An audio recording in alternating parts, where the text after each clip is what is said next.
কখনো কোনো কণ্ঠকে চিরতরে দমন করা যায় না। সত্য কখনো চাপা পড়ে থাকে না। একুশে টেলিভিশনের পর্দা তাই আজ শুধু সম্প্রচার করছে না, সে উদযাপন করছে সাহসের বিজয়। ২০২৪ সালের ৫ আগস্ট বাংলাদেশের ছাত্র জনতার ঐতিহাসিক অভ্যুত্থানের দিনে দখলমুক্ত হয় একুশে টেলিভিশন। এদিনই সকল ষড়যন্ত্র ছিন্ন করে ছাত্র জনতার দাবির প্রেক্ষিতে নিজ প্রতিষ্ঠানে ফিরে আসেন চেয়ারম্যান ও সিইও আব্দুস সালাম এবং ভাইস চেয়ারম্যান ও ব্যবস্থাপনা পরিচালক তাসনোভা মাহবুব সালাম। জারিন নাজনীনের বিশেষ রিপোর্টে দেখুন ইটিভি পুনরুদ্ধারের সেই চিত্র। ৫ আগস্ট ২০২৪ ঢাকার বাতাসে সেদিন ভিন্ন রকম উত্তাপ। পতন ঘটে স্বৈরশাসক শেখ হাসিনার। পুরো জাতি যেন এই সময়টির অপেক্ষায় ছিল। আর এই দিনেই দীর্ঘ প্রতীক্ষার পর ফিরে এলেন সেই মানুষটি যার নাম জড়িয়ে আছে একটি সংগ্রামের সাথে, আব্দুস সালাম।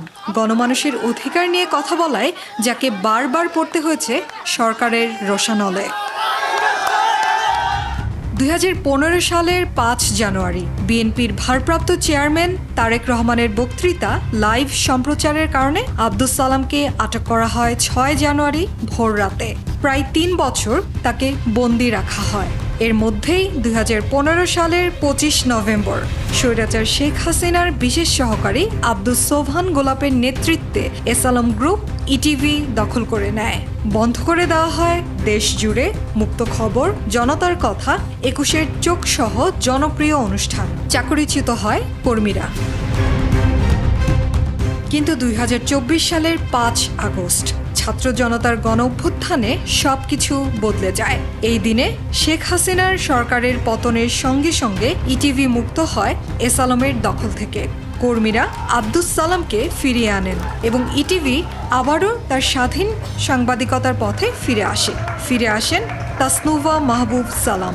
গণমানুষের অধিকার আদায়ের লড়াইয়ের পথে এক নতুন সূর্যোদয়। মুক্ত সাংবাদিকতা কাহাকে বলে, কত প্রকার কি ইটিভি আবার পথ দেখাবে। ফ্রিডমলি কথা বলতে পারবো, যেটা আমাদেরকে কেড়ে নেওয়া হয়েছিল, ফ্রিডম অফ স্পিচ। আব্দুস সালামের ফিরে আসা কেবল একজন মানুষের ফিরে আসা নয়, এটি একটি প্রতিজ্ঞার প্রতিধ্বনি। ৩৬ জুলাই বাংলাদেশের ক্যালেন্ডারে এই দিনটি আগে ছিল না, তবে এখন আছে। ইতিহাসের পাতায়, মানুষের মস্তিষ্কে আর গণমাধ্যমের পর্দায় চেপে ধরা কণ্ঠস্বর, যে কণ্ঠস্বর ছিল সাহসের, ছিল সত্যের, আজ সে কণ্ঠ ফিরে এসেছে একুশে টেলিভিশনের পর্দায়। একুশে টেলিভিশন আগামী মিডিয়াতে বাংলাদেশে লিড করবে। জারিন নাজনীন, একুশে টেলিভিশন, ঢাকা।